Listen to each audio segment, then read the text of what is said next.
Good morning, everybody. Hope you're all well.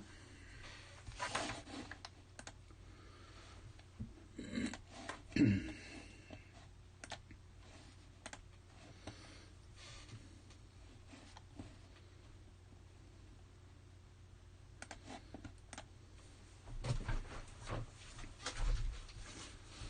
evening. Good evening, WV, Monclaude, Sean. How are you? Yeah, it is morning, Sean, exactly.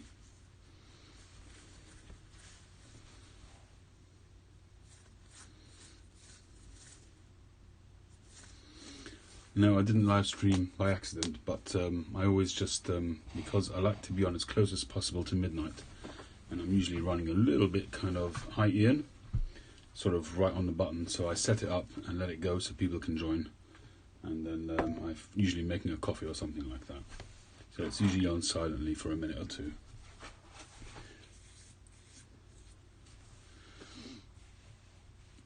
Pipe 82, what a pipe. Well, in actual fact, I've been fiddling with it this evening. I'm going to show you. I've got 3 pipes to show you this evening. We'll get to those soon.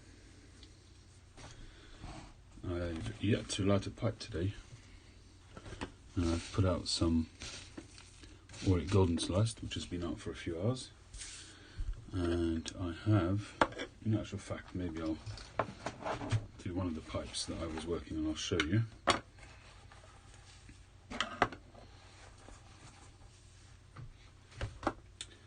So you guys remember the little pipe that I did a video on a few months back, which was a pipe that I was going to be using for walking around with. I'll see if I can find a picture of it so you can see it before and after.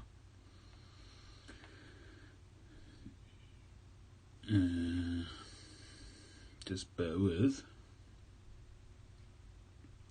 Well, funny you should say devil ants. I didn't make a devil ants, but I made something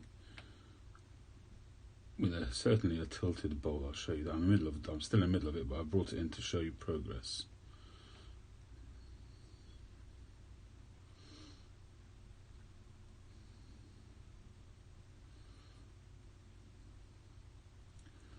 This pipe's probably quite a way back.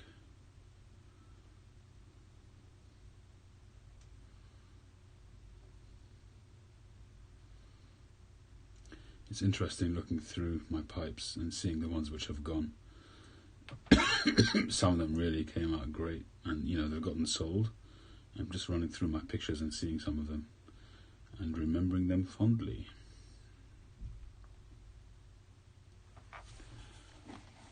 Hey Tim, hey Joe Fish, hi pipes, etc.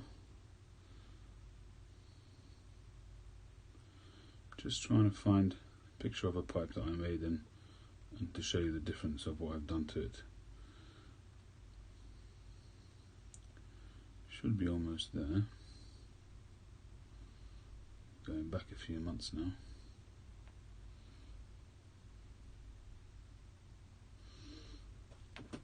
Well, it's not devil ants, but it's a canted bowl. You'll see in a minute. I'll show it to you soon. Come on, where is that pipe? Surely it wasn't that far back.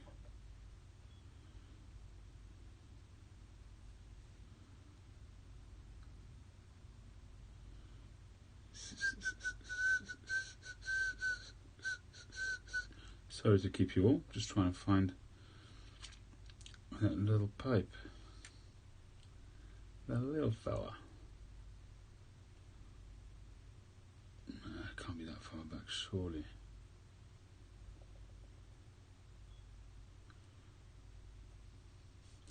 Alright, let me just have a look on my Instagram.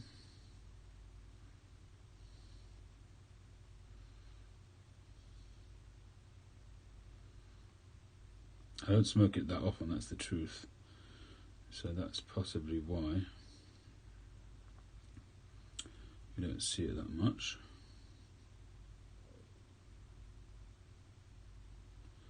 But perhaps now I will.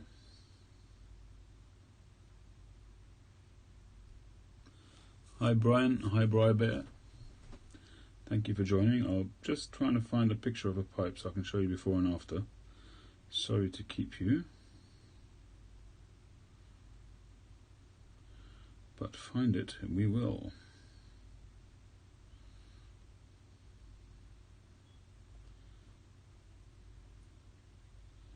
It's got to be around here somewhere.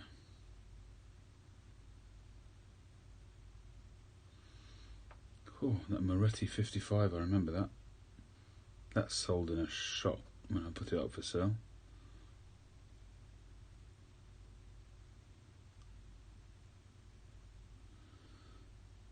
Oh, there's the pipe I sent to Mike, Briar Blues. It's interesting going through old pictures, seeing some really good friends. Hey Maui, how you doing? That doesn't make sense. It couldn't have been that long ago. Oh my word, look at these pipes.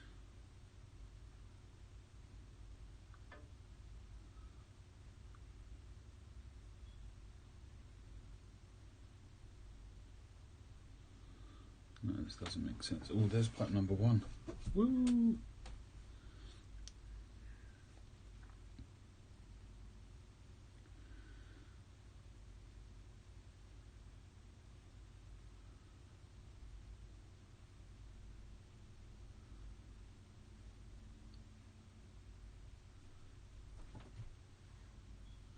Hey Jeffrey, from Too Hot South Florida. Geez, we need to cool off some. Seriously? You got summer already?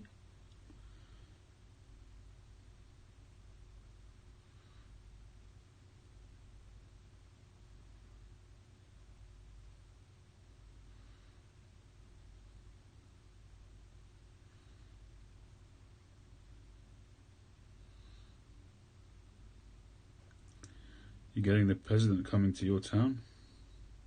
Oh, here it is. I got it. Okay.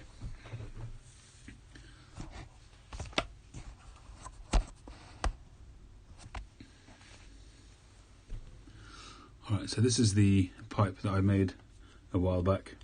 The one that I had some issues with and I had to completely rethink it in mid while I was in the middle of making it. So that's the pipe. So there was barely any stain on that. So I've done a bit of contrast staining on it. And this is where it is now.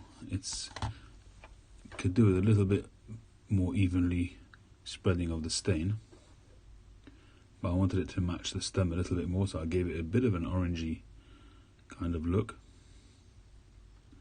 But certainly the grain on the heel has definitely popped. You can really see, look at that. It's really taken on the dark stain very, very nicely.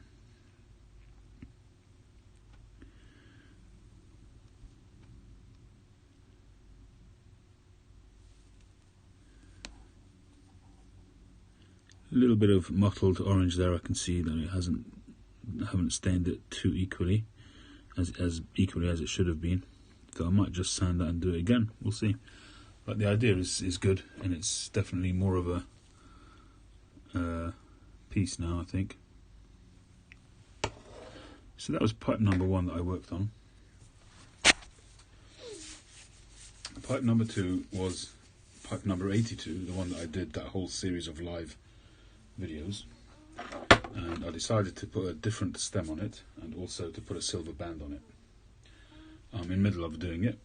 Still not there, but this is where I'm up to with it at the moment. So this is just, I think, gives it more of a classy look. By the time it's finished, obviously you have to visualize that being sort of nicely sanded and whatnot, and all of that being straightened out. But so that is also a saddle bit rather than a straight bit, and it will be slightly bent as it was before. I think it works better. I just think it works better. So if you can imagine that bent over, I think it will be a better pipe for it, hopefully anyway. Also straightened this shank out a little bit. It was a little bit bulbous in places. It's still got a little bit there to do.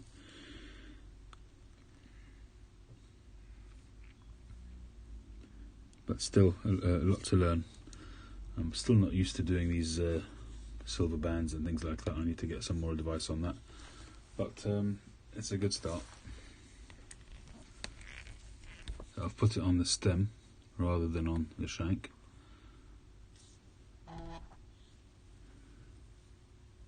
It's a nice silver band, hefty. It's silver, proper silver as far as I know.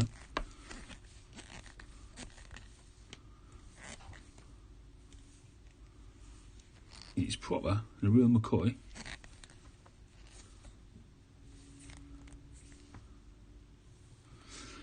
Yeah, so we'll carry on working with that and hopefully we'll perfect it. I was thinking of putting on a brindle stem, but I didn't. Alright, and finally, the pipe that I in the middle of working on, still in a pretty rough stage.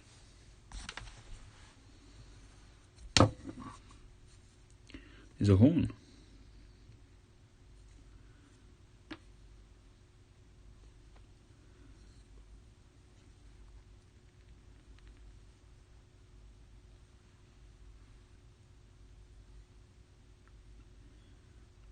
Still a long way to go, lots of sanding.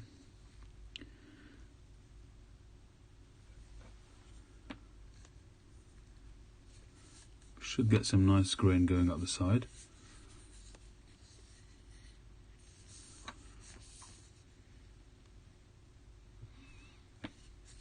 But the drill, which I was really worried about being a horn shape, spot on. I was really relieved. So that drilled straight centre, and there you could see it's right at the bottom of the hole. It's almost like calabash style, because the bowl is over like that. It's almost straight, so when you're smoking it, might have a slight bend to it.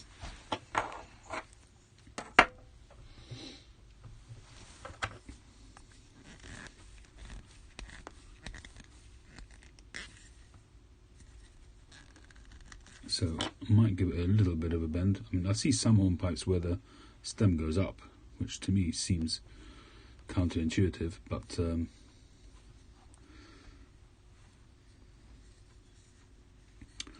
we shall see.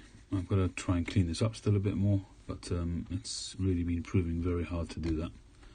And I think that the actual briar is darker there.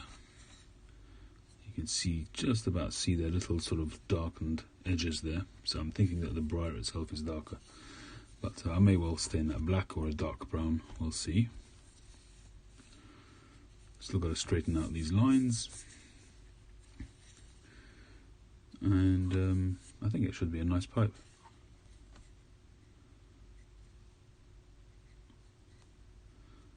No, I'm not going to bend it up. That's the whole point of these horn-shaped pipes. I mean, I'll bend it a little bit.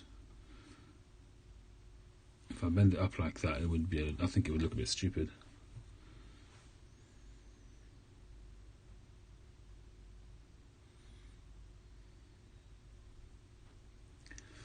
Well, I could bend it up a little bit, but you end up with a U shape, and that's, I don't know, is that the norm for a hornpipe? I mean, I do see some. I've seen Abe Herbor, he's got ones which are, and you see the horn shape just follows all the way around, which to me it just was counterintuitive, didn't make sense to me.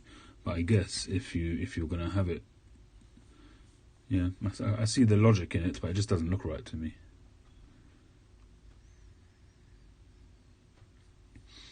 I think no bend won't work either, because the line just isn't quite right. So either slight bend up or slight bend down.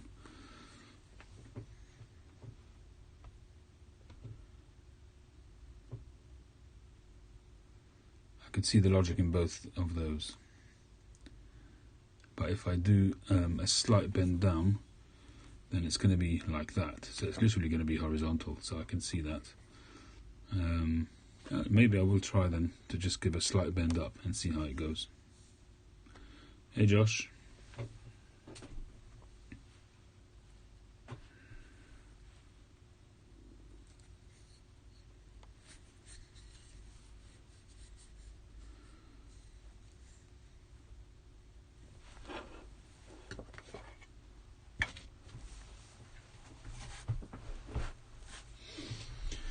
Hey Daniel, just finishing shoveling snow. Oh dear. I do not envy you that's for sure. Hey up Tim, starting to carve some pipes?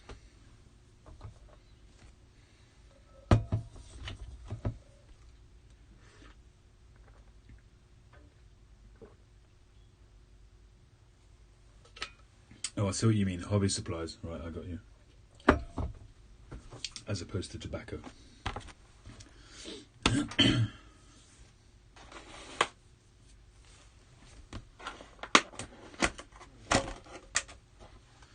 Ooh, Jeffrey. 17 centimetres of snow. Wow. That is a lot of snow shoveling.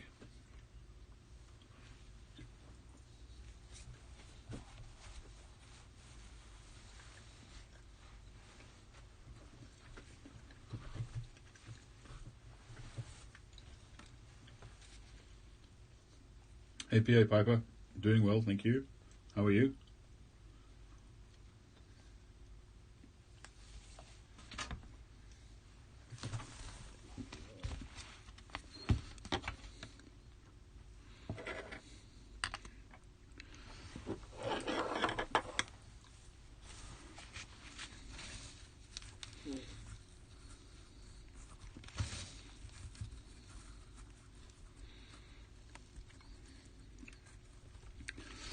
This is OGS.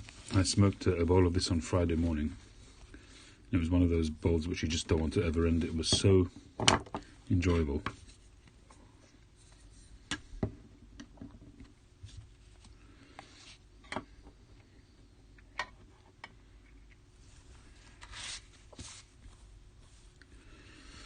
And I've just finished my tin of OGS, gone through it at a rate of knots.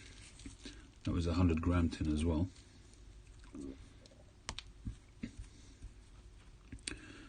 John Walker sent me a few tins and really working my way through them pretty quick. I think I'm going to have to order some myself from Europe somewhere, or the States.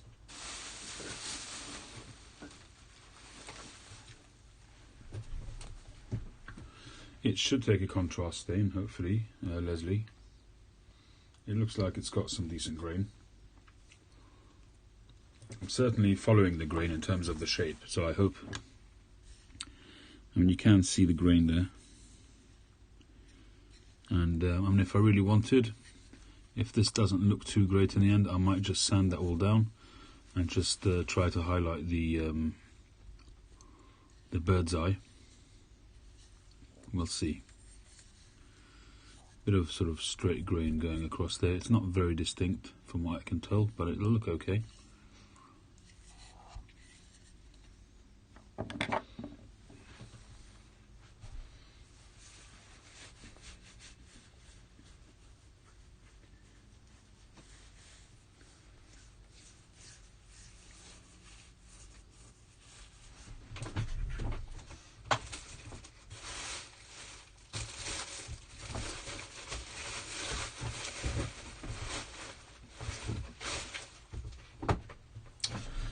I think Orlik Golden Sliced is owned by Scandinavian Group, if I'm not mistaken, but I could be wrong.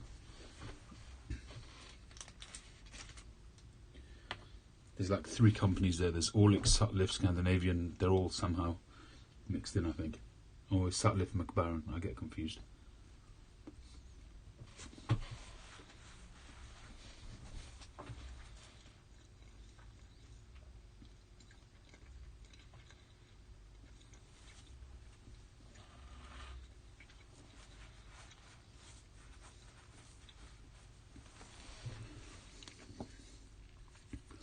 Yes, I did drill it small intentionally because it's quite a deep.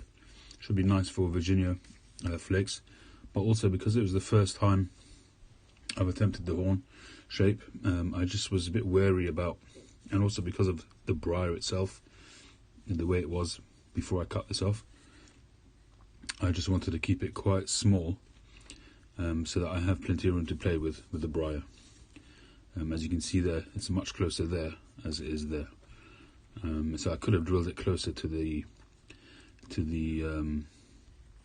plateau, but the plateau undulates. It's not, obviously, you can see it's deeper there than it is there, and I just didn't want to get anywhere near it where I'm going to end up with very thin areas at some points and it could burn out.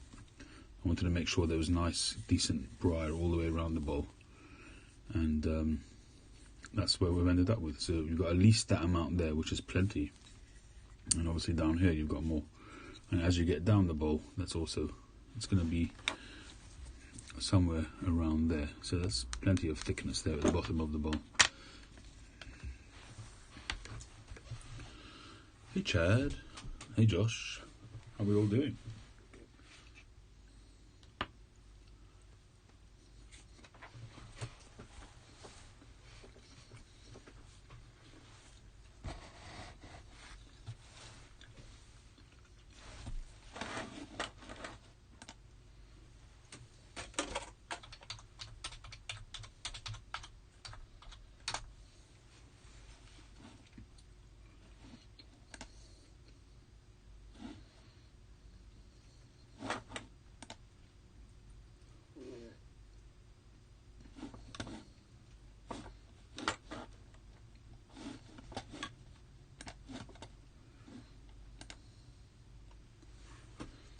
So you guys, if you watched my video about the kid with the big hair,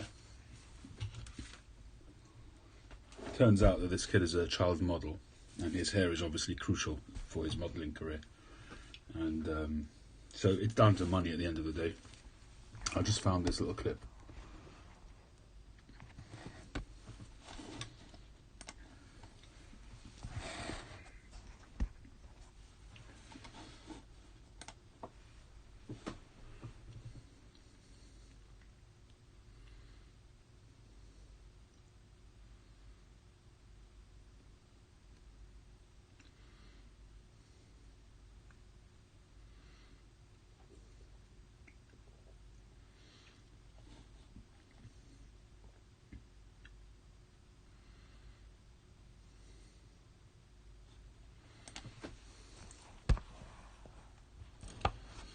So essentially, this kid, his mother,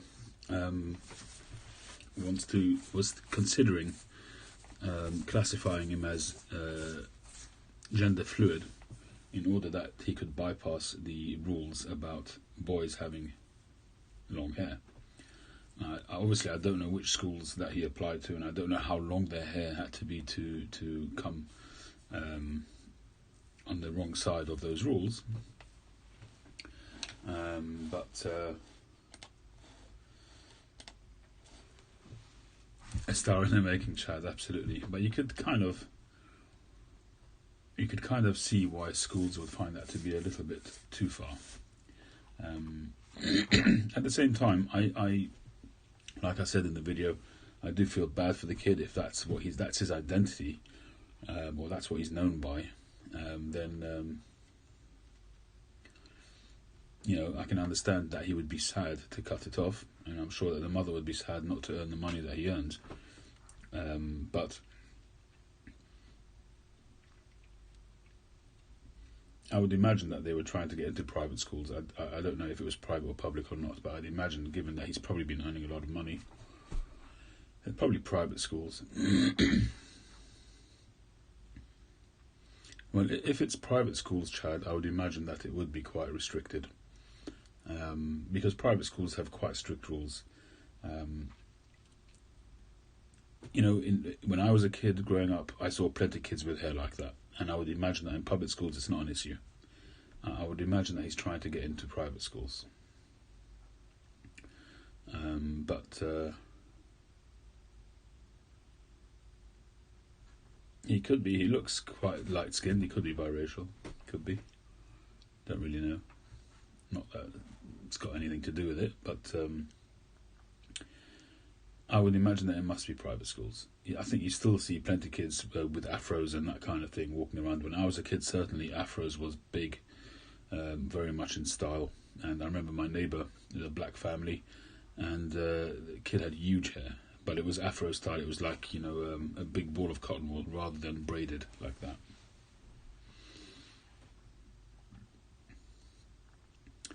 I would imagine that he has options in finding a school that doesn't have such a rule. I would imagine there are some private schools that don't have that rule. Or he can go to public school. Clearly, they don't want him to go to public school. He's probably already a very affluent little boy, and his parents are probably affluent as well. So they're probably classic private school customers, but clearly they're falling foul of rules.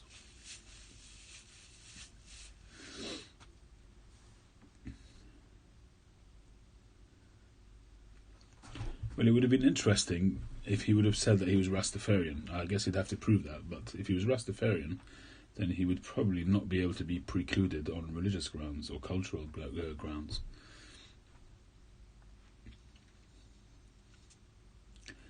Paul, I assume you're working in a public school, or is it a private school?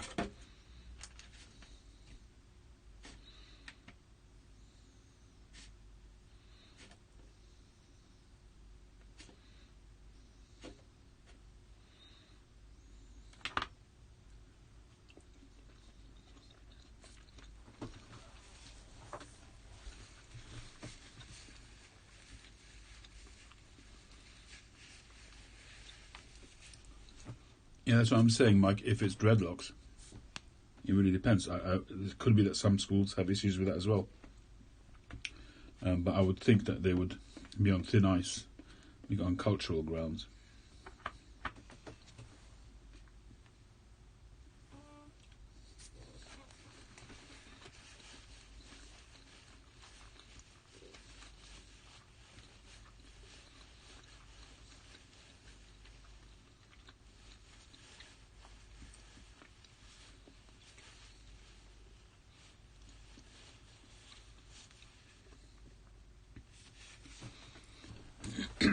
Yeah, I mean, you did say that, Chad.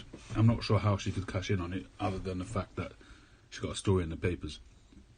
I don't imagine she's got any grounds to sue any of the schools.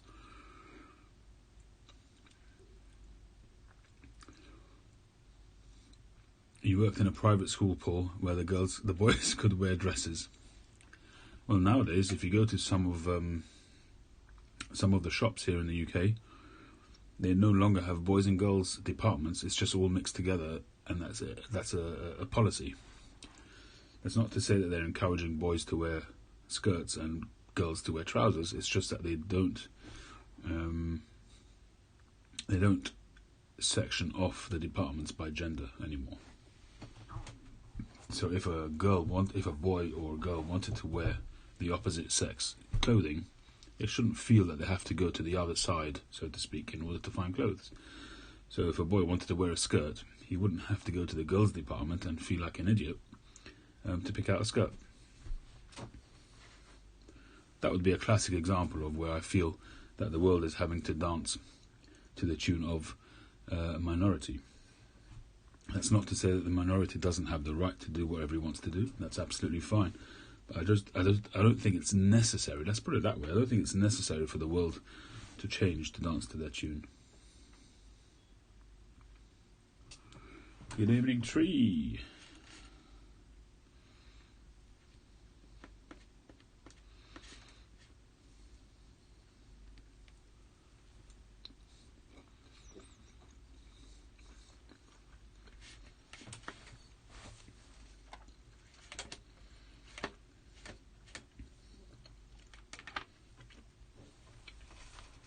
When I say dance to their tune, I don't mean that in a derogatory way, that they are something that they shouldn't be.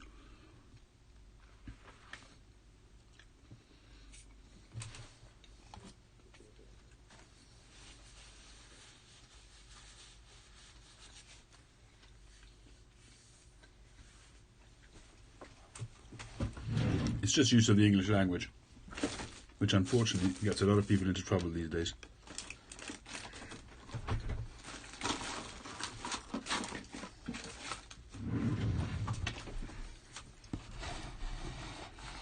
Right, definitely time for a pipe.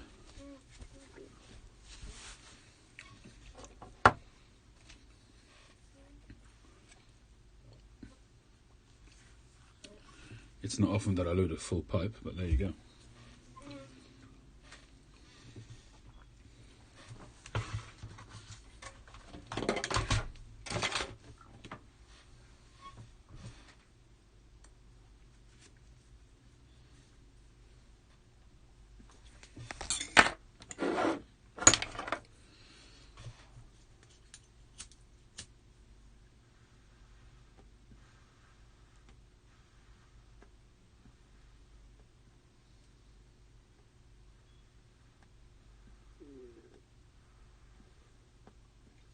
Hey Snoop, just lighting my pipe.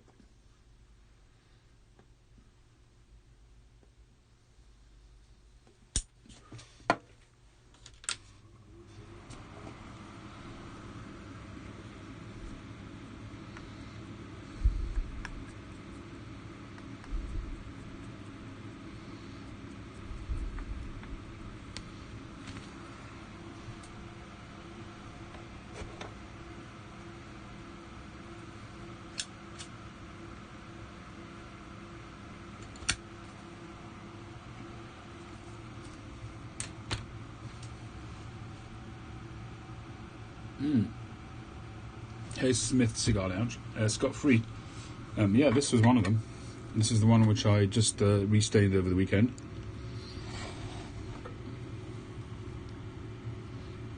I just gave it a bit of a contrast golden stain to make it match the stem a bit more.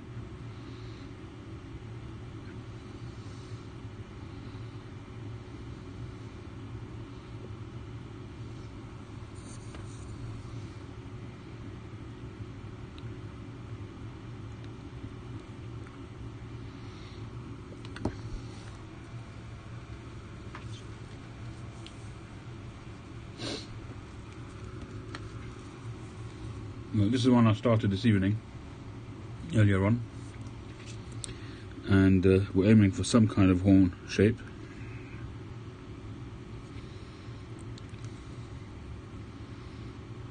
A lot of sanding still to go.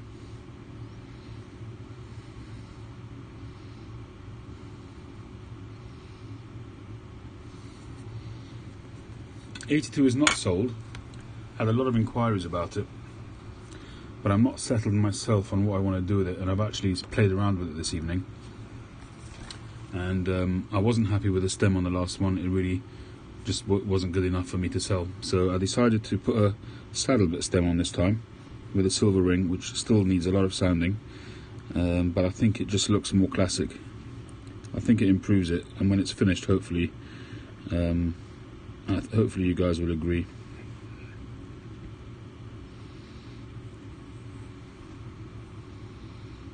I think once that's sort of sanded out and then slight bend, I think that will be good.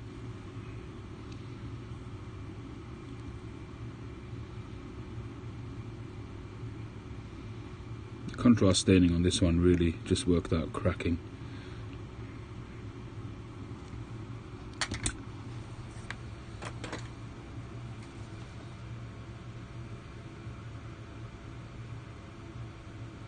Yes, there will definitely be a slight bend on it.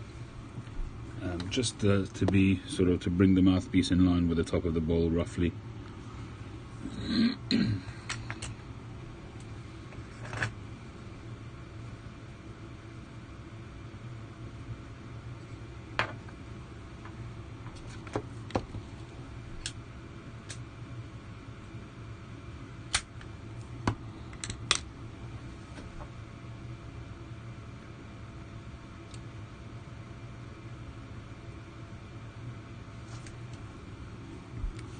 Still needs a lot of work though, it needs to be finished. I mean, it's just had rough sanding.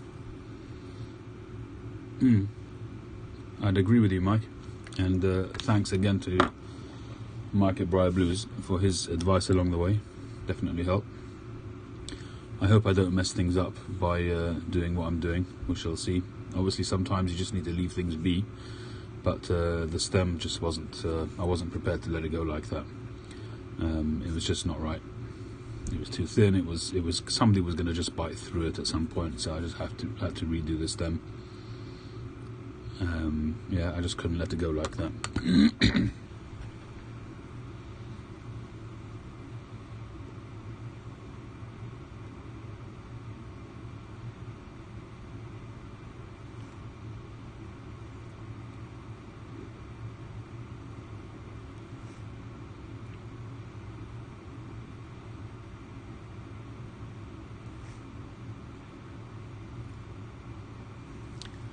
I would have been happier if it was just slightly taller, but because of the briar, the way it was, I had to trim it a bit, but still it's got a good balance, and once this is finished, I think it will be a really, really good smoking pipe, as opposed to just being a pretty pipe. It should be a really good pipe to smoke. It's got plenty briar around the sides, base, good length, not too long, not too short. It should be a classic smoking pipe.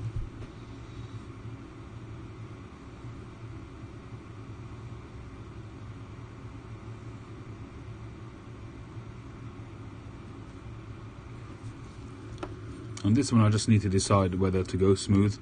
I just don't think that the plateau is showing dense enough bird's eye to take that risk, and I think it would just be a shame if I sand it all down and make it smooth and then it's really just got poor grain. So I think this could make more impact if it was, say, stained black and then waxed to look really nice and shiny and glossy, and then obviously sand all this up and bring out the grain as best as possible. I don't know, this here is actually showing quite nice, so it might actually be pretty good. But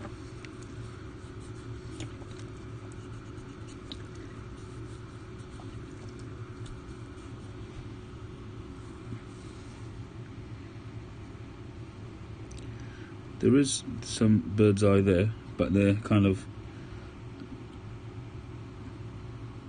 it's kind of flamey and bird's eye at the same time, so you probably get a similar kind of situation on the heel as well.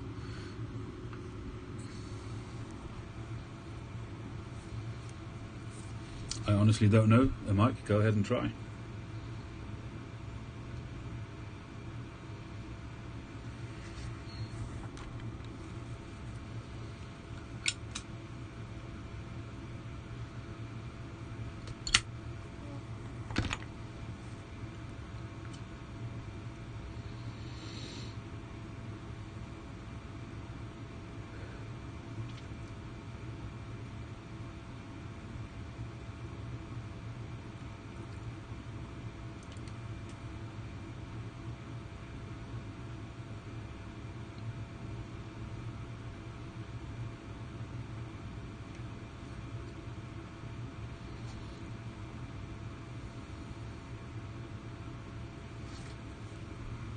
Not the dark spot on the face of the bowl. That is what you will need to be careful of. Of note, right? I'm smoking Orley Golden Sliced at the moment.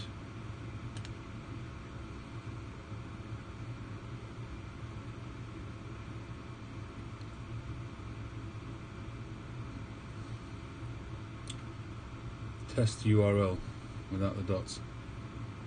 Do you want to just type it out, Mike, the address?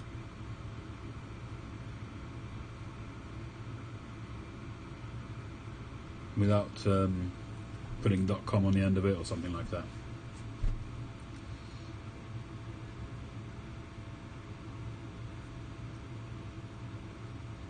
I can't see the URL.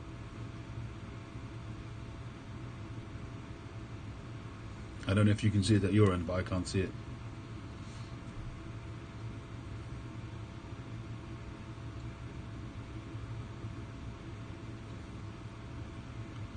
Can you type it out just without www and without the .com at the end, and then I'll fill in the gaps and have a look.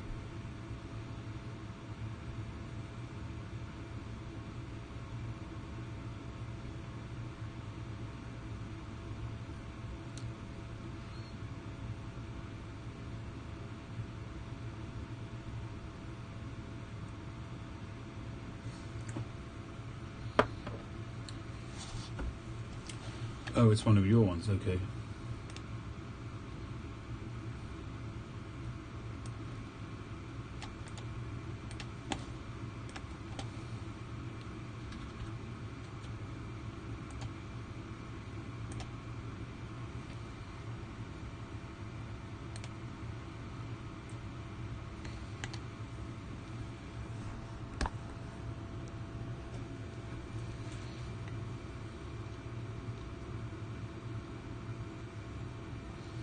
Alright, I can see what you're saying, this little area over here. Well, I was very careful about that.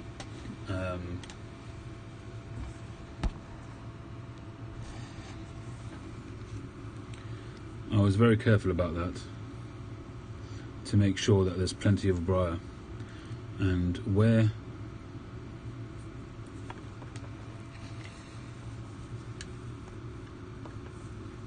I would say that the bowl, the line of the bowl is something like that. That's the back edge of the bowl, and the curve here is not, sort of the concave shape of it is not too bad, and I was really very careful about that. Let me go back to that last photo. Yeah, I can see. Nice, nice briar, nice piece of briar that though. Lovely grain.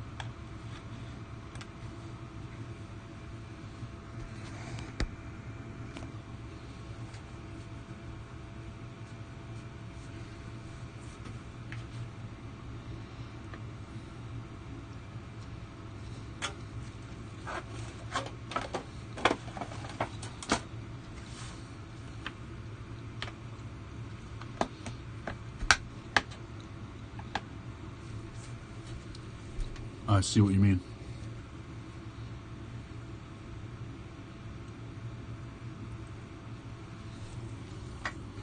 Well, the whole sort of trajectory of that is on the upper side of this piece of briar, and as you can see here, there's much more here than there is there, but you're right, when you get down there, because the plateau sort of undulates and goes in and out, it could be quite thin in places. I hear what you're saying. I think the chances are what I'll do on this one is paint this black and get it really glossy, and then I might go for more of a brighter, so I probably won't do a black undercoat. I might do a brown undercoat, maybe a brown with a little bit of some other colour in there, and then do like a yellow orangey kind of top coat, just to give it a brighter kind of look to it.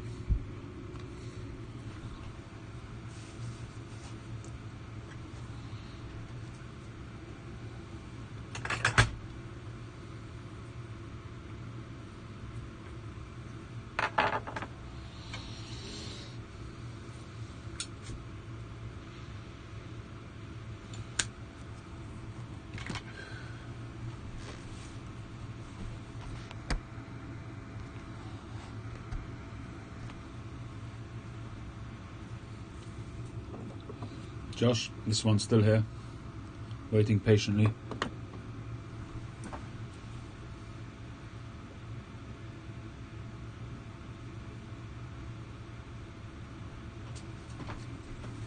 You see it, do you?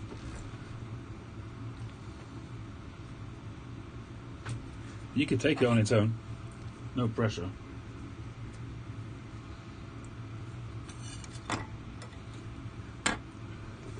Yeah. This one is still here.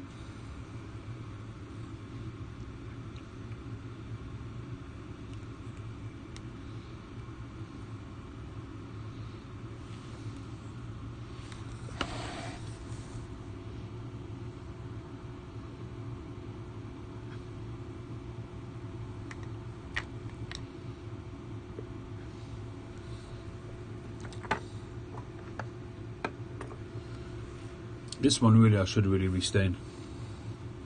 The grain on this is also really good, and that would probably come out really nice.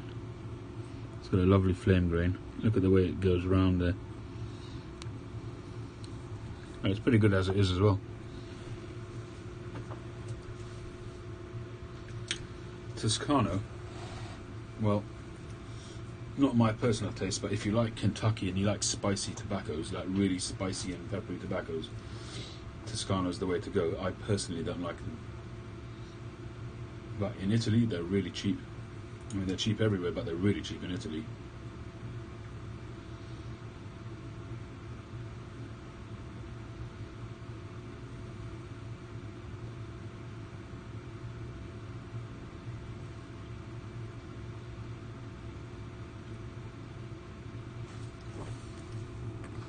Actually, now I can weigh this because I've got my scales back.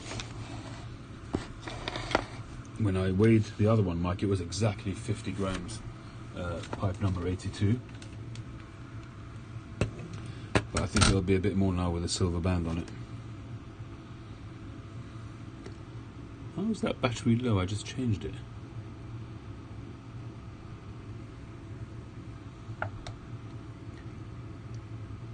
This is 28 grams, so that's really, really light.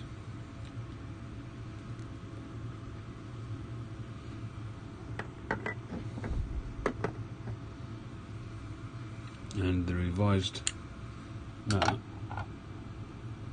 yeah, still 50, bang on. 50 grams. Perfect weight.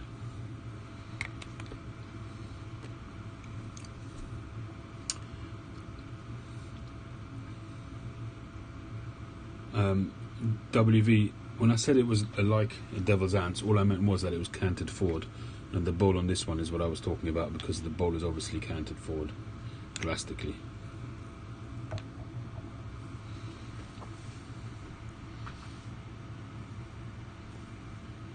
I don't fold and stuff, no, I roughly rub them out. I don't rub them out to shreds, I just roughly rub them out. In fact, the Orlik Golden Sliced, I hardly do anything to it, because it's pretty loose, stringy flakes.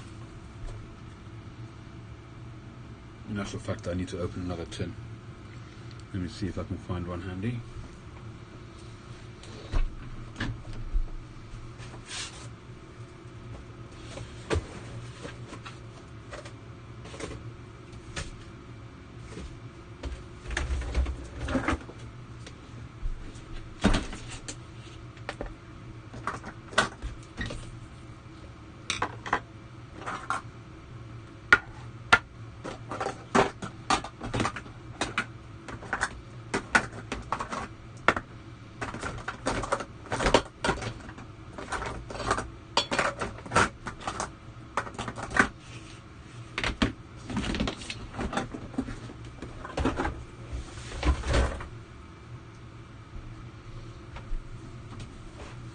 Well, it turns out that I've only got one tin of the flake left. Oh no, I'm looking at Erin-More, that's wrong. We don't want Erin-More, we want OGS. Looking at the wrong stuff.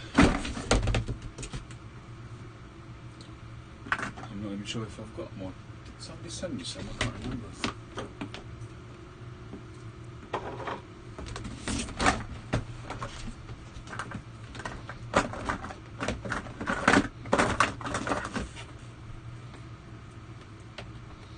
Got some of that, Mike. I think that's the only tin of this that I've got.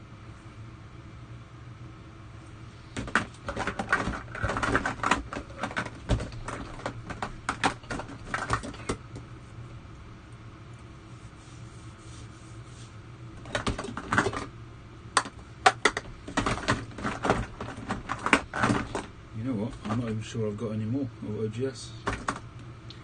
I have got like an old, very old square tin, but I don't really want to smoke them.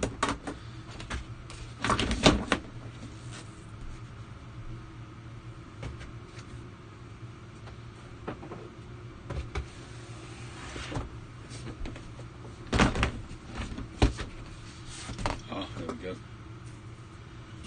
Got another 100-gram tin. Thank the Lord for that. And another one. Thanks, John. This is from John, I'm pretty sure. And there's another one as well, so I'm okay. Whew. What a relief.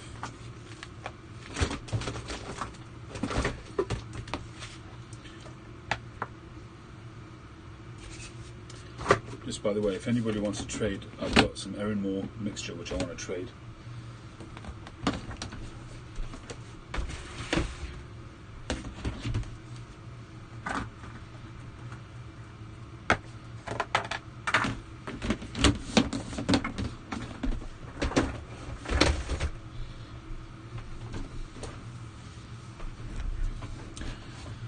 Yeah, I think I'll have to. I've really gotten attached to this OGS. Erin-More mixture. If anybody prefers the mixture to the flake, I'm happy to swap these for the Erin-More flake, or for some OGS.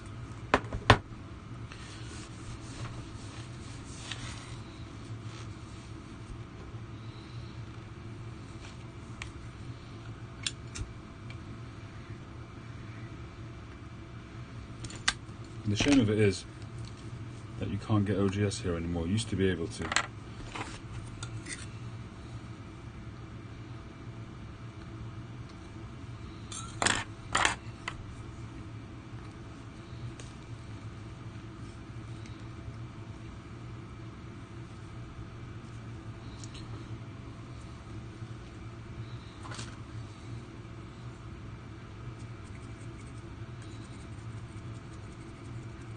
Well, it would have to have some kind of lining in the bulb, surely.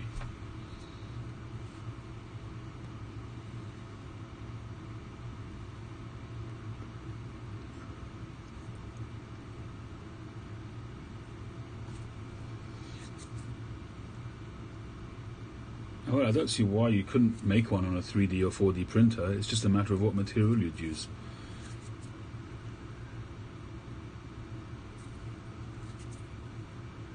And there you'd certainly get some precision.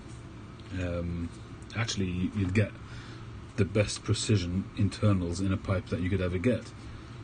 Because you could absolutely design it to a nanometer, exactly how you want the inside to be.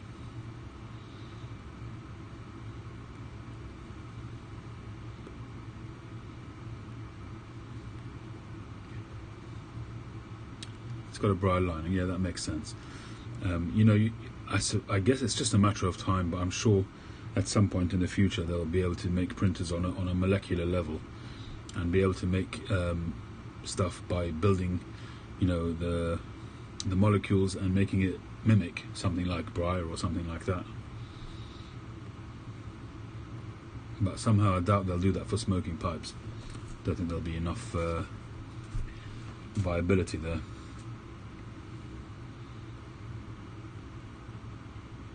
It would take away the art and skill away from pipe making, but that's the way of the world, Machines always replace people. What do I think of Cult Blood Red Moon? Well, I smoked an awful lot of that stuff in the early days, and I certainly would still enjoy it now if I smoke it. I'm just not a big aromatic fan these days, but there are some days, especially in the Jewish religion, when we have fast days and you can't eat at all or drink. So if I really fancy a smoke, I'll usually smoke Blood Red Moon, because not being able to drink, I just need it's something sweet and something easy to enjoy. Whereas a heavy sort of Virginia or something like that would be a little bit too heavy. So I do enjoy those on particular days, but I don't smoke it much anymore.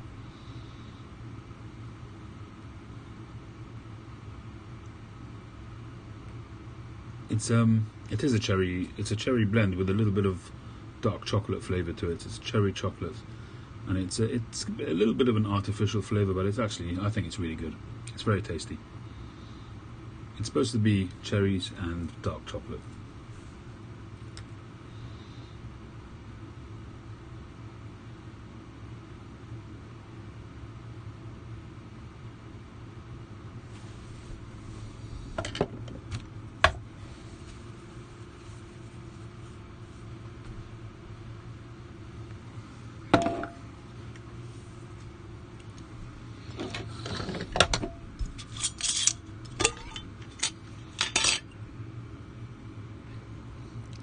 The label still holds true. John Walker 119. It's unbelievable how time flies. When I got this package from John, well, actually it wasn't that long ago. He had put the 119 on it, but I probably got it from him maybe 3 or 4 months ago, come to think of it.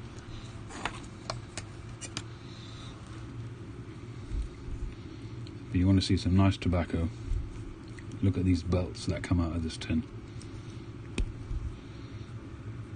You don't get this in the 50 gram tins, only the 100 gram tins.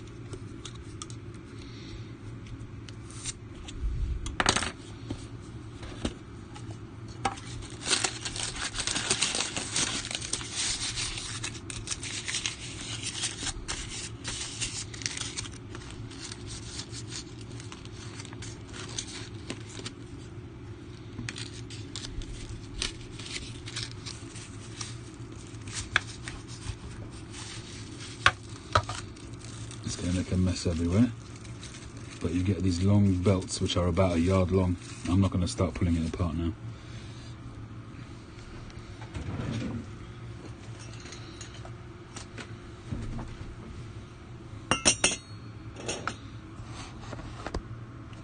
Well, the first aromatic tobacco that I bought was actually a cherry.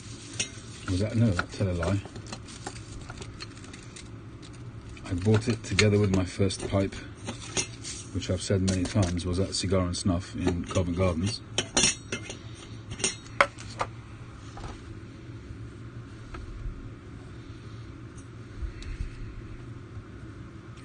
And that was a really sweet caramelly vanilla caramel affair, toffee vanilla kind of idea, with coconut in there. It's actually a really nice tobacco, come to think of it. It still has a value as a tobacco.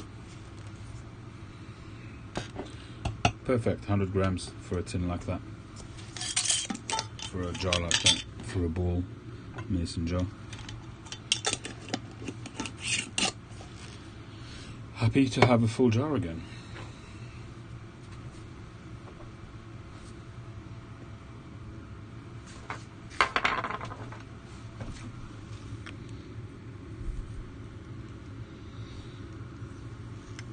Where is my little tray?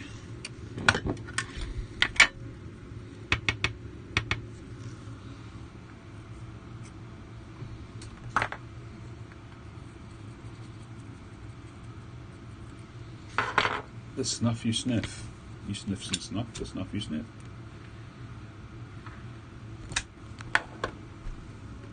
I do use snuff on Saturdays, on the Sabbath when I can't smoke a pipe. And this is the stuff that I use, which is Poschel's Gletscher Prise. And it's really good stuff.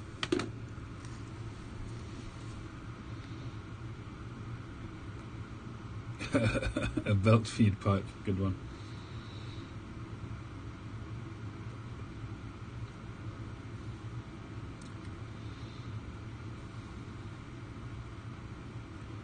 I've had Arturo Fuentes, quite a lot of their cigars. Some of them I like, some of them I'm not such a fan on. Everybody makes a huge fuss of the Opus X, which I was not a particular fan of, but I do like their middle of the road. The 898s, a lot of the short stories, the Hemingway short stories are very nice. But the non-Cuban punches I haven't tried, I don't think.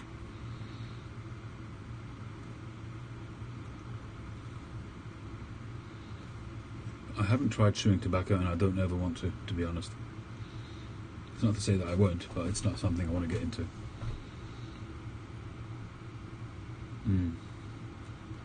Celtic Talisman, isn't that a cherry berry kind of thing? There's a pipe tobacco, Celtic Talisman.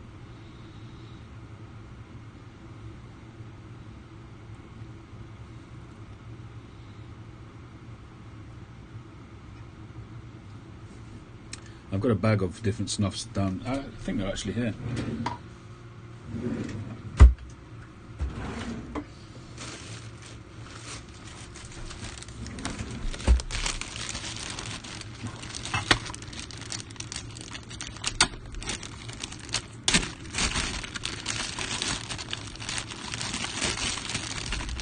So this is the same thing, but it's called Extra. Not sure why.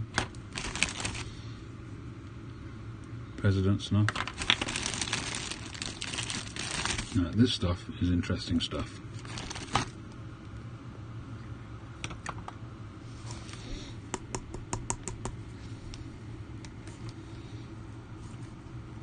It's been a while since I opened this.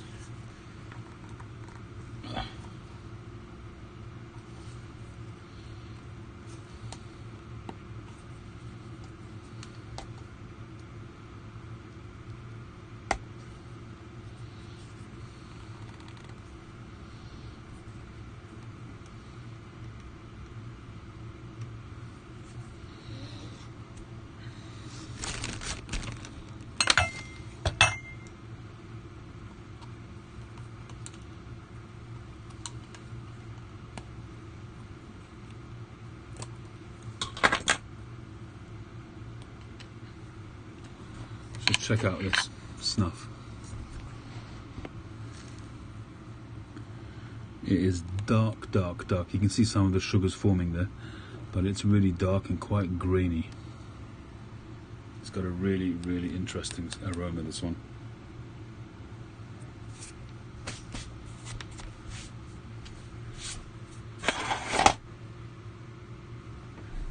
I enjoy it every so often. It is a bit rusted, yeah.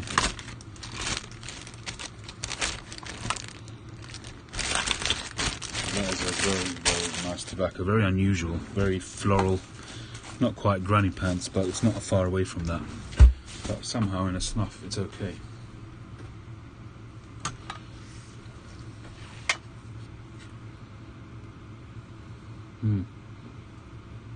I think I got it from GQ. It's good, really good, interesting stuff.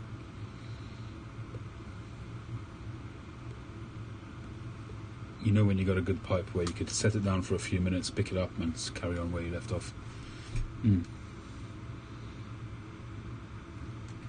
This is one of my better smokers, the Bentley, and you know what? It's drilled high. It's drilled really high.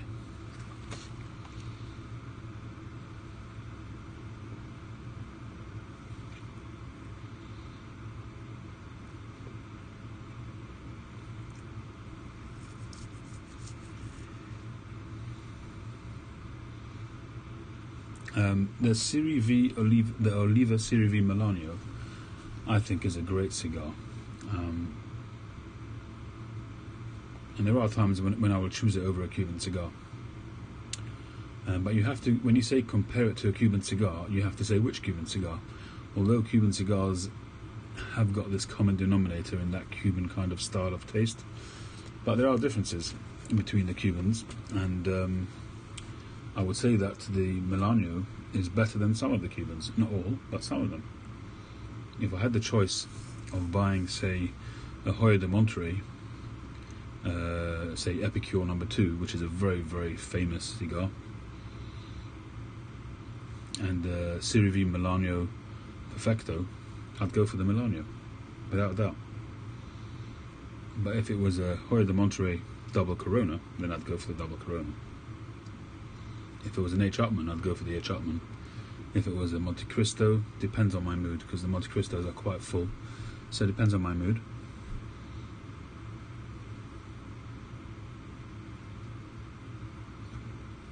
Well, Cohiba Behike, it's just not likely that I'll get to smoke one that often. Too expensive. But I've done videos on the Behikes. The 54 I didn't enjoy very much. The 52s were fantastic. I haven't had a 56.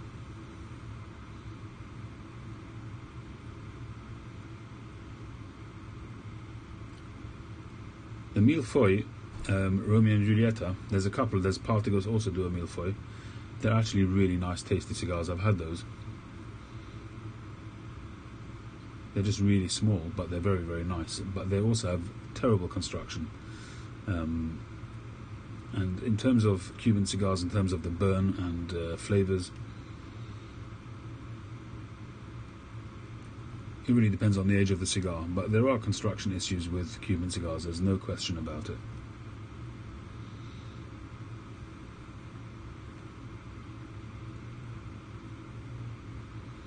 What year is the box of the Monte Cristo 5s North Country?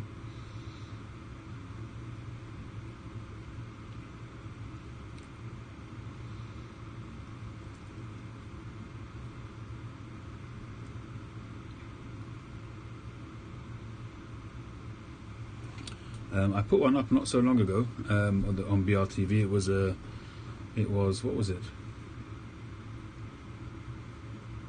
It was first impressions of a tobacco, I think.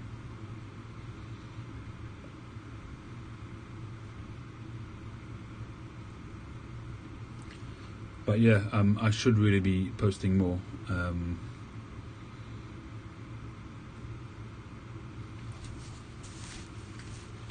I'm a bit remiss in that, to be honest. But you know, it's. I feel bad about it because the truth of the matter is, you know, you get so sort of used to your flow of doing things on YouTube, and on YouTube as well, there's, you know, you get feedback, and the messaging system is still a little bit in its infancy on BRTV, and it's just natural that you just go towards what you're used to, and I feel bad. I should really put more videos up. I should. I think it was Haddo's, yeah. It was Haddo's Delight. A few weeks back now. I think there's another tobacco which I wanted to do a first impressions on. I can't remember which one it was now. It's been sitting on my desk for a while, but I can't see it now.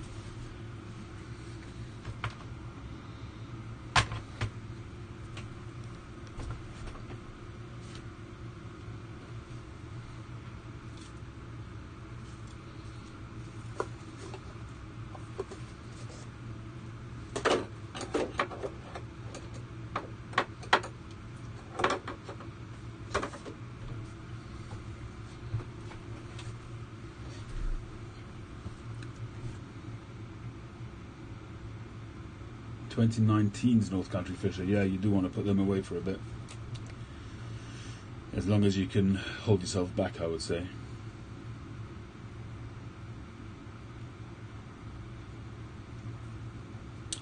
Well, I've only had one interaction with Ravi, and it wasn't a great interaction, to be honest, but it may have just been that he didn't like the topic that I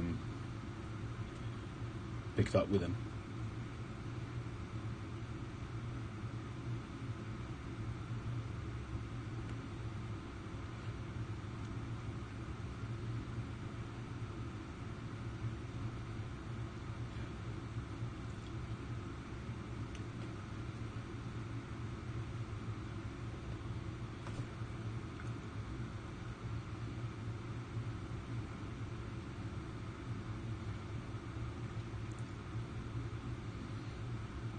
Which, in case you're interested, was I'd bought some cigars, some custom rolled cigars from one of the well-known cigar purveyors here on Facebook. Reliable guy generally. I've bought cigars from him before without issue, and so he sold me some custom rolled cigars, really attractive looking cigars, and he told me he got them from Ravi and that they're Cuban. I smoked one of them and they just don't taste Cuban, and I've said this before, that pretty much any of the custom rolls which are purportedly from Cuba have never tasted like Cuban cigars to me. I think I've still got one left actually, hang on.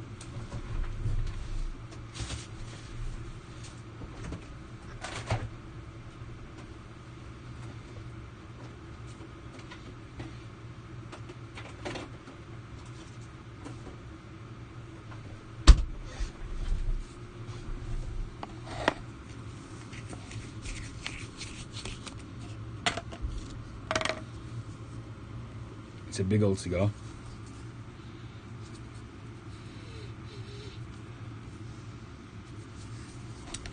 I must have had this now for maybe a good 2 years by now.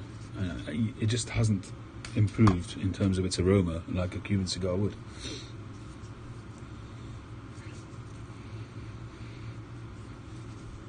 I've never had success with the custom rolled cigars. I don't know why. I went to Salta Cigars, a nice little shop. Just for me, it's a little bit too small and cramped to enjoy a smoke. But I went there really just to give respect to a friend who was working there, and I told him I'd join him for a cigar. And I picked up one of these really fat custom rolled cigars. It wasn't long, but one of these, must have been a 54 or a 56 ring gauge, something like that. It's what he recommended, and he liked them, but I just didn't. I just found it to be harsh and very peppery, like a non-Cuban cigar. Cuba muchacho.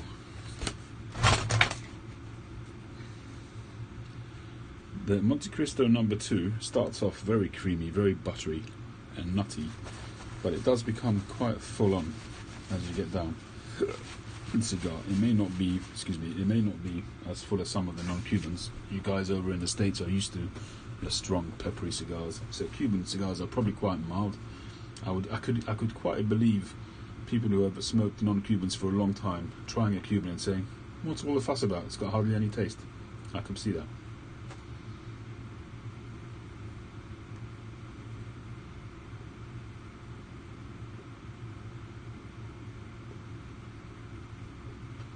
I've never had the Hoyo de Monterrey Excalibur. It's not a Cuban cigar, so unless I was on the hunt for it, I wouldn't have tried it. There was a time a couple of years back when I was smoking a lot of non-Cuban cigars. I had a big tapador full of them, but I've given a lot of them away, and I've smoked through some of them, and I'm not really replacing them. I mean, I have a guy who I used to buy them from regularly. I used to buy a lot from Boswell's as well, but I'm just enjoying the Cubans these days too much.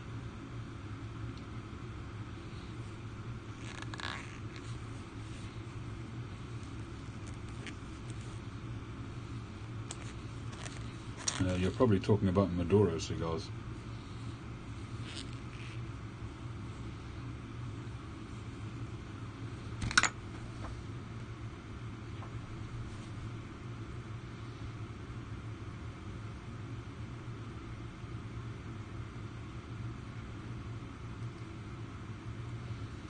The really dark ones, well, they could be the Oscuro.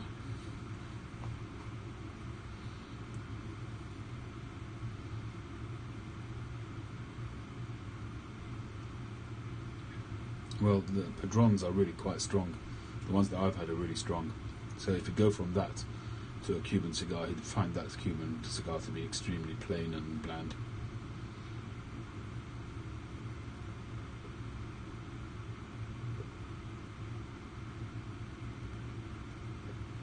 Well, you can get, Paul, if you like that strong stuff, you can get the Camacho, the triple Maduro. Those are punchy. Quorums are actually very nice. Quorum is a very cheap cigar. I went through a fair few of those in the beginning. I bought those by the pack from, I think I bought them from Boswell's actually. But they used to have a nice big range of cigars on their website, but now they seem to have less. They're really pushing their own cigars more. And actually, I'll tell you something, their own cigars are pretty good. There was a time when I was smoking their cigars quite a lot. Might try them again actually.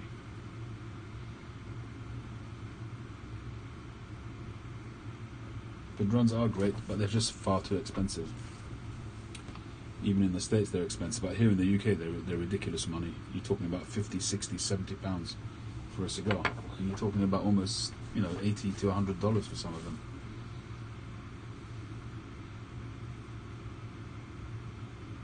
Some people absolutely love pipe tobacco with cigar leaf in it. I've not yet had success with that. I did try it at one stage. I know that Mark up in Newcastle, I forget his handle, but he's been enjoying the McClellan's version. I forget what it's called now. Is it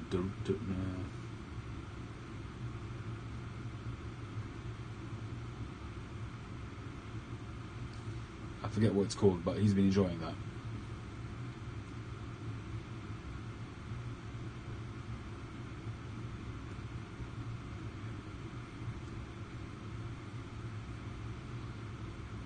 Dominican Glory, thank you, Mike. Yeah, so he's been enjoying that.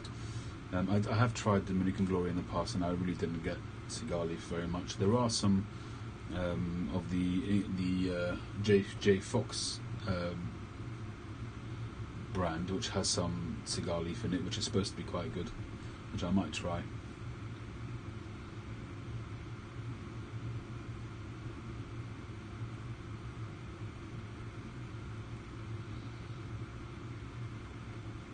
I haven't been to town for quite some time now. I didn't manage to go to the Pipe Club on Tuesday, but so maybe I'll find an afternoon during the course of this month to get over there, spend some time.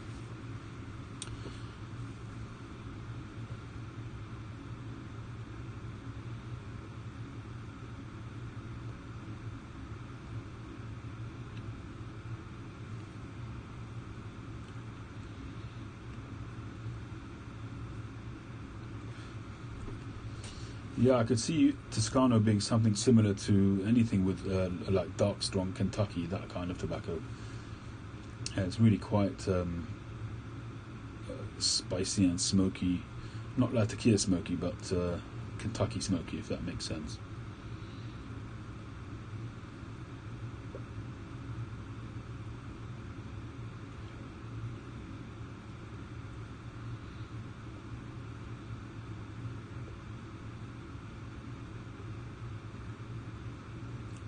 Those Toscanos, you're supposed to break them in half and smoke them from either end.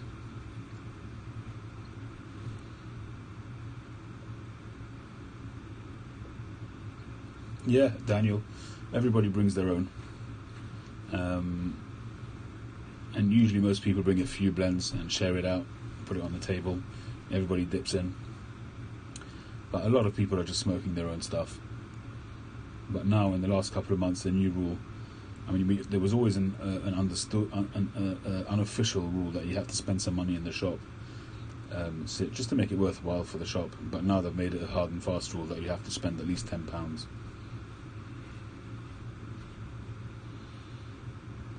Yeah, I bought a box of 5 of the Toscanos when I was in Venice a couple of years back. I tried them, and I think I gave the rest of them away. I bought a few. I bought the pack of 5, which is the standard stuff, and I bought a couple of nicer ones, individual ones, which came in a single box. But I ended up giving them all away.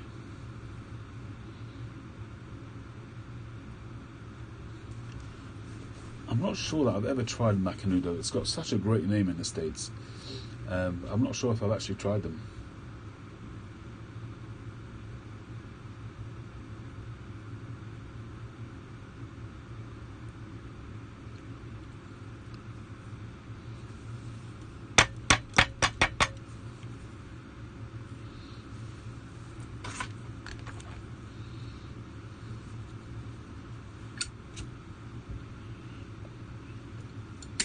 Sounds like a good morning coffee cigar.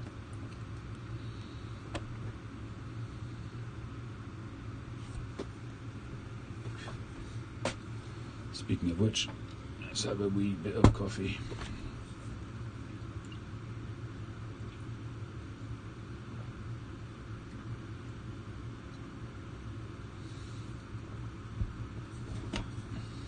If I had to guess, Daniel, I'd say cigars.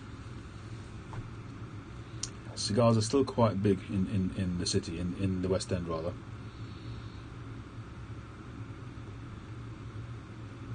Quite a lot of hotels have cigar areas that you could smoke, which I wasn't even aware of. The hotel that I met Andrew Sirigliano in, I've never been there before, but they've got a really nice cigar area. They've got a great cigar menu. It's like going for a meal, and you just order the cigar that you want, and they bring it to you on a tray.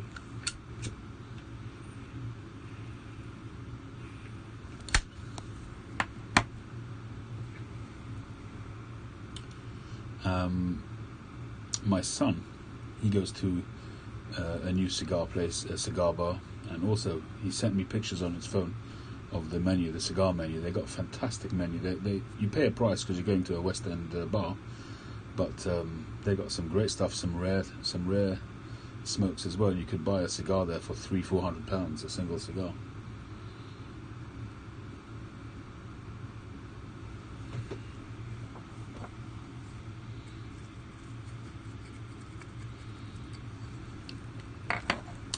Daniel, you could walk around town in an evening and you could smell the aroma of cigars, but very rarely do you see anybody smoking a pipe.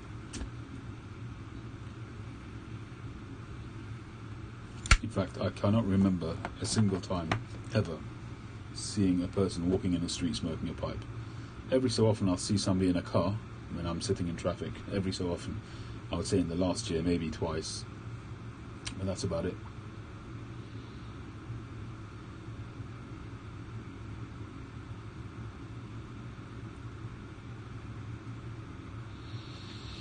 Yeah, I mean, we're kind of in a bit of a bubble, because we're just interacting with people the whole time we smoke a pipe, but it really is still a very rare hobby in the UK. In America, maybe it's more prolific, I don't know, but probably in America as well, if in proportion to the rest of the populace, it's probably very rare in the States as well.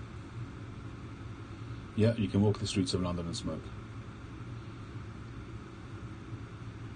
But I can see a time coming when it will be banned.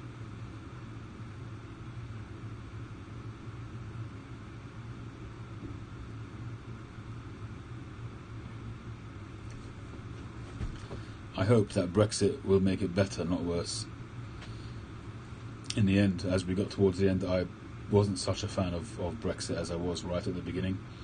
But now that it's happening, it's happening. But I worry about getting tobaccos in from Europe. Not sure how that's going to work. I'm not sure what kind of customs deal that they're going to make. So we'll see how that all plays out. So any of you guys here in the UK, if you're going to stock up on anything from Europe, then now's the time.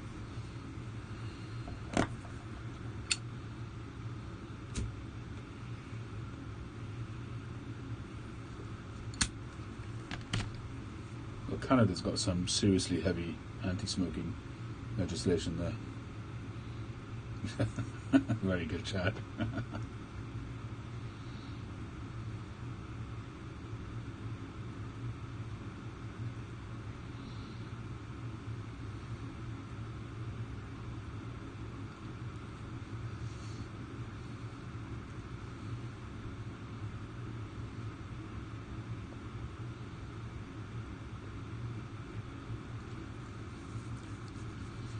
Oh, I don't think I've showed you this pipe. I got a pipe from Phil Rivara, which I still haven't smoked.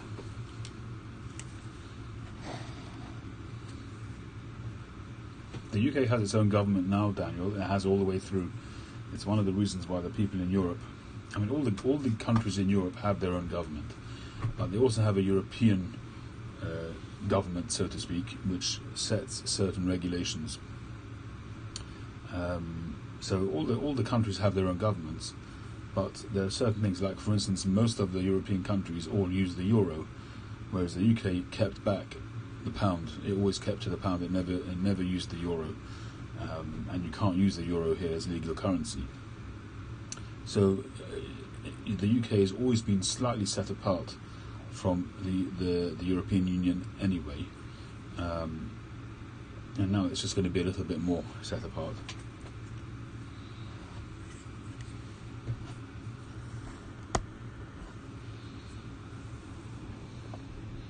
Classic billiard from Phil Rivara.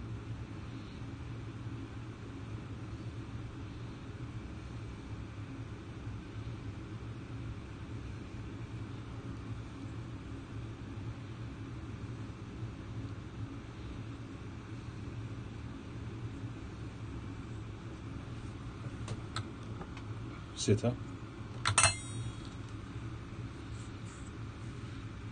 And he does the inside of his bowl smooth as a baby's bottom.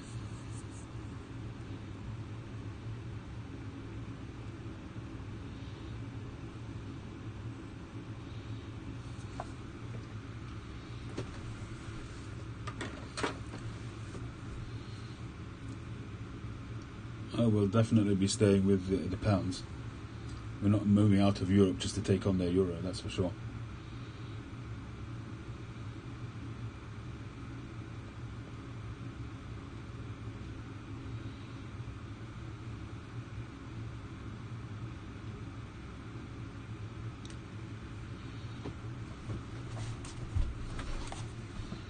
Mike, at some point I do need to get on with you and talk to you about bands. Maybe we'll do a Skype, not a Skype, a FaceTime or something like that.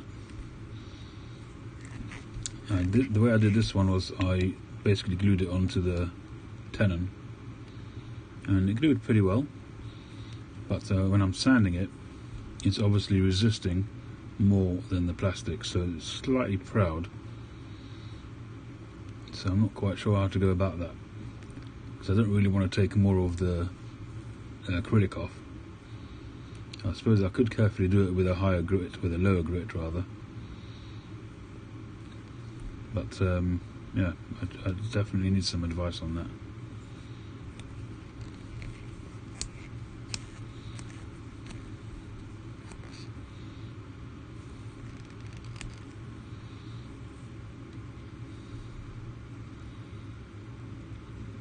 Ciao Sandro, how you doing? Small hand files. I could see that being a challenge to keep it round though.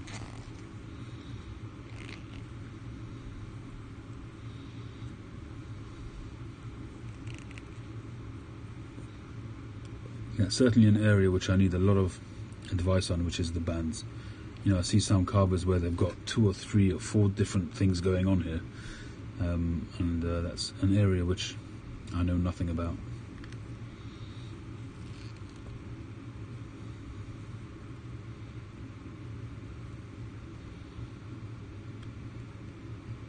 Yeah, I could do that, take the stem material.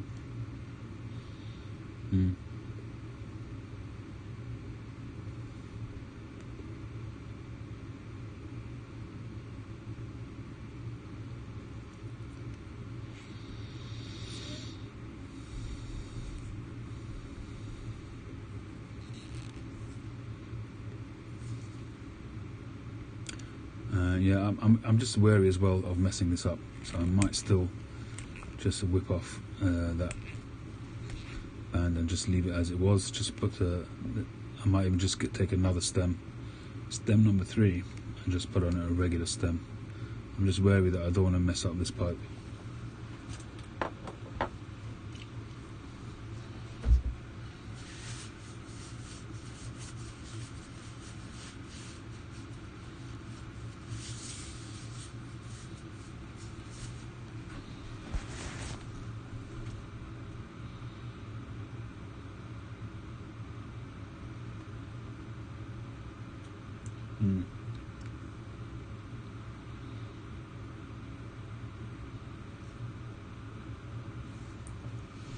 Yeah, maybe I'll give that a try, Mike. We shall see.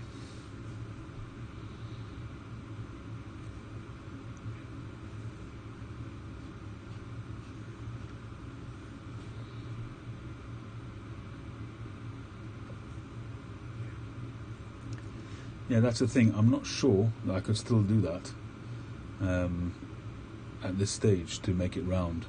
You do see a lot of pipes, especially the high enders, where the band is like rounded, like a D-shaped wedding ring, and sits proud of the shank and stem. But that's done on the lathe, on a machining lathe, on a metal lathe. You need to be really precise with that. I don't know if you could do that by hand.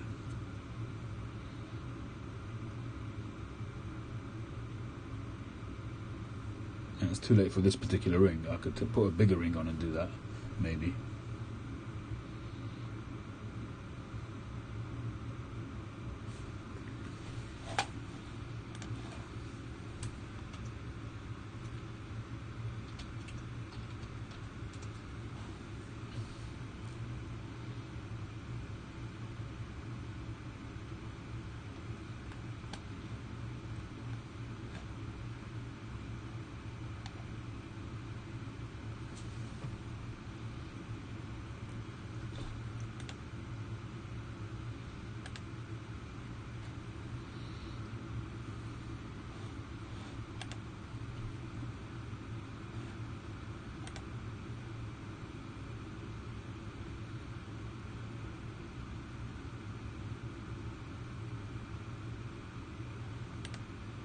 Yeah, a fret file would be okay, perhaps if it wasn't already on the pipe, because I'm going to probably end up chamfering off the edges of the pipe, or either the shank or the stem.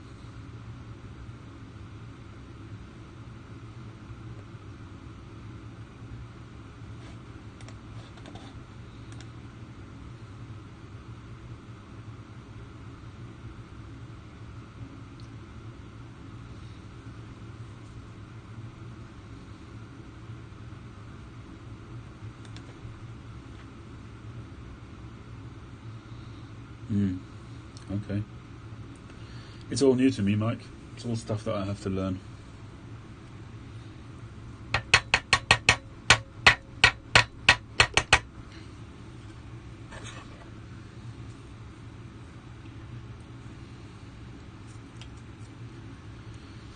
Hey Grobnob, how you doing?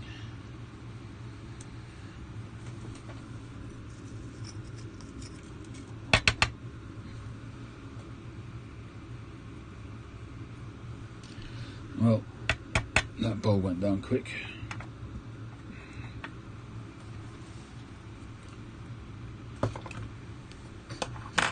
An inlay ring on the stern. Ship ahoy, me hearty.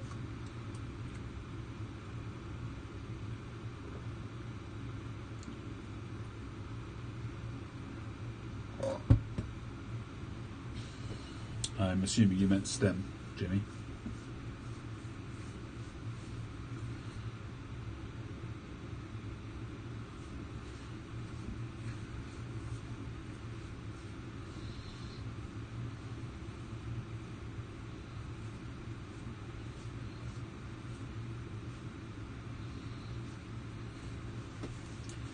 Yeah, I'm all for using inlays and adornments and things like that. I just need to learn the skills of how to do them accurately.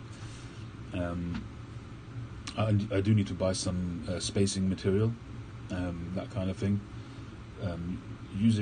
Incidentally, talk about using wooden blanks and things like that. I just came into my garage earlier tonight, and water stains all over the floor. But I opened some of the drawers in some of my chest of drawers that are in there, full of water. Unbelievable. I've got no idea how. There's no water on top of the cupboard, but the drawers are full of water. I've got some sort of bucket drawers, plastic bucket drawers, some of them about 10 inches deep, full of blocks of wood and things like that. Thankfully not briar, but I had lots of pen blanks and things like that to use as adornments, all of them soaked through.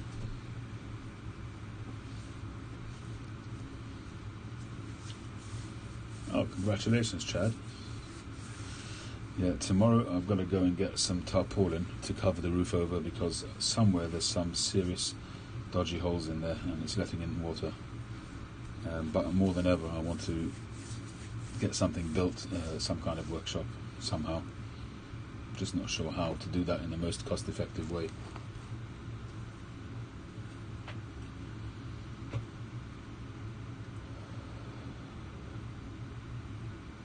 I was thinking of actually using mortar, because I got some mortar in recently.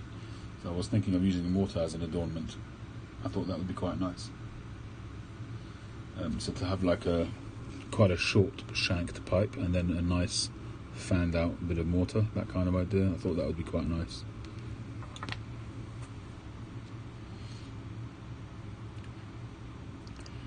It's not moisture from the wood.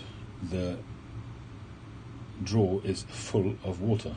It's literally full of water from top to bottom, about 10 inches of water. The water, somehow the rain has got in there. I don't know how. The wood's floating in there. It's literally full of water.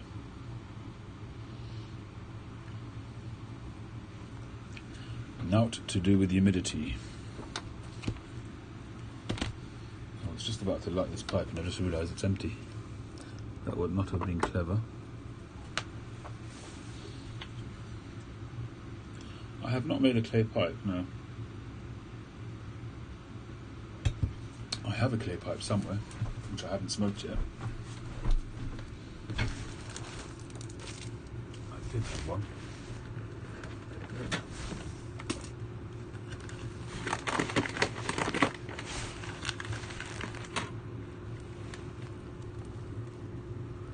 You know what? Oh, there it is.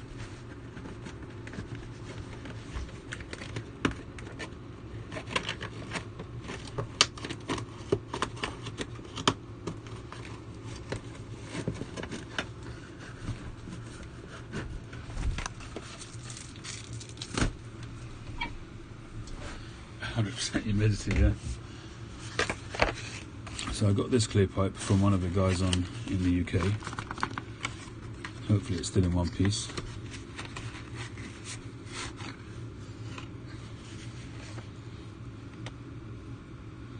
Really small bowl.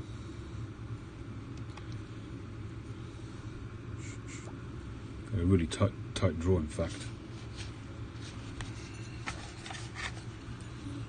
Traditional clay pipe. I've never actually smoked one, but this one actually might be worth a try because they're very, very super absorbent. So it might be okay for tongue bite. And I've still got this Peterson, which I haven't touched, the Church Warden, which I won in the slow smoke competition. The silver spigot.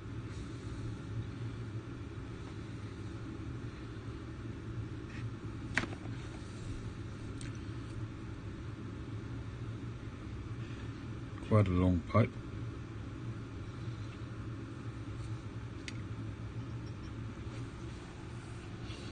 Yeah, could use horn.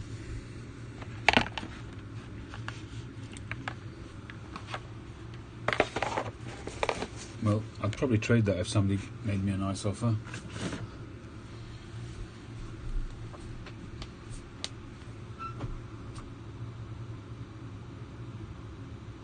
I haven't seen that on YouTube, but I do know that that's a fact.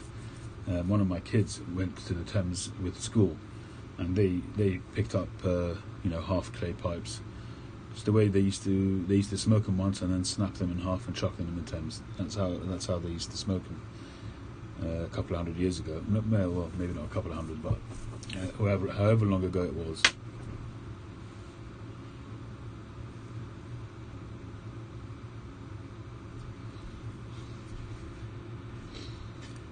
Yeah, I mean, nowadays you can get a lot of fake horn as well. Obviously not real stuff, but it looks like it.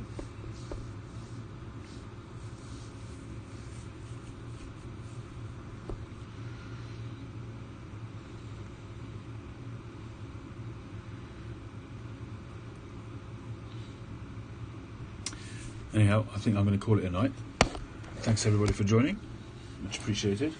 Thank you Tree, thank you Mike, thank you North Country Fisher, Chad, Paul the Piper, Daniel, Brandon, Jimmy Tabaki, Mr. Scripto, how you doing? Didn't see you there. Grubnob, Tim if you're still there, Sandro, ciao, and everybody else. Thanks very much everybody. Have a great weekend. And I'll be working tomorrow evening. I've got a big wedding on Tuesday, I think it is, either Tuesday or Wednesday. Actually, my sister's daughter getting married, but I'll be doing the photos, so that's going to be a long, big wedding. And then I think I've got a break for a little bit. So at some point I'm going to try and get to town, get to St James's at some point. Anyhow, thanks everybody, all the best, have a great weekend, catch you on the next one.